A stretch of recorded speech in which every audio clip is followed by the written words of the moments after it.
మానవుడు కర్మజీవి అని చెప్పటానికి మీకు చిన్న నిదర్శనం చెప్పదలుచుకున్నా.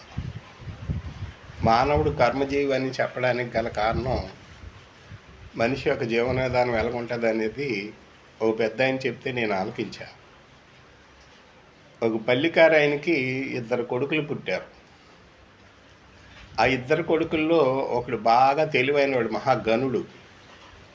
ఒకడు బాగా తెలివి తక్కువడు, ఏమీ తెలియదు, సామాజిక విధానం సరిగ్గా ఏమీ తెలియదు. అంటే తెలియదంటే సాంతం ఏం తెలియదని కాదు, కానీ ఎక్కువగా ఆలోచన పరుడు కాదు, ఏదో కొద్దిగా అమాయక తత్వం, పెద్దగా తెలిసినవాడు కాదనమాట.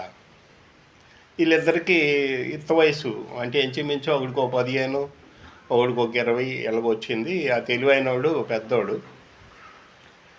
వాడికి 20 ఉంటాయి. ఈ చిన్నవాడు ఏంటంటే 15 సంవత్సరాలు ఉంటాయి. ఈ అమాయకుడు.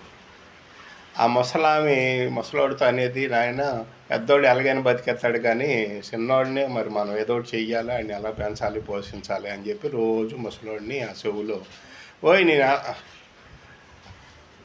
అని రోజు ఆమె అంటుండేది. కానీ ఆ ముసలాయన మందేముందా, ఇచ్చిన ఆయనే చూసుకుంటాడు అని చెప్పాడు సూటిగా. ఆమెకు అర్థమయ్యేది కాదు, ఇచ్చినోళ్ళు ఎవరో చూసుకోవడం ఏంటి, పిల్లలు మన పిల్లలు అయితే అని అనుకుంటుండేది. ఆయన భగవంతుడి మీద ఆయనకు నమ్మకం, ఆ నమ్మకంతో ఆ మాట అనేవాడు.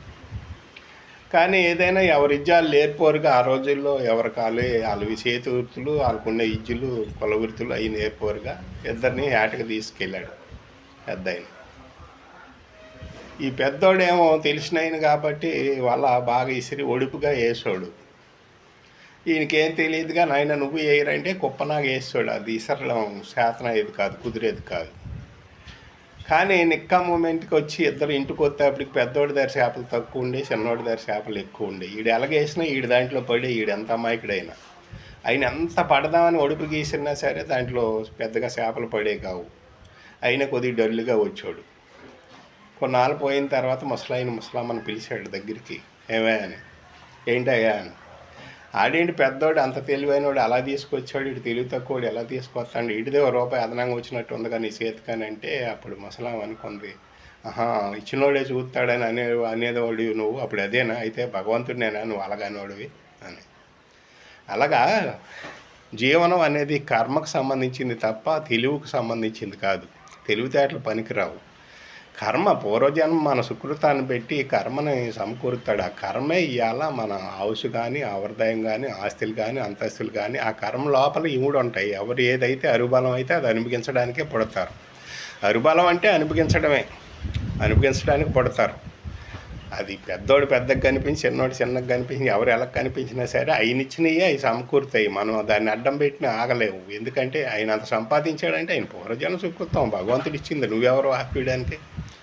నీకు లేదు అని నువ్వు ఏడిస్తే నీకు ఎక్కడి నుంచి వస్తుంది? ఎందుకంటే ఆయన తీసాడు, తీసివలసిన ఆయన తీసేసినప్పుడు నీ తెలివితేటలు ఇంకా పనికిరావు. నువ్వు ఎందుకు పనికిరావు భూమి మీద?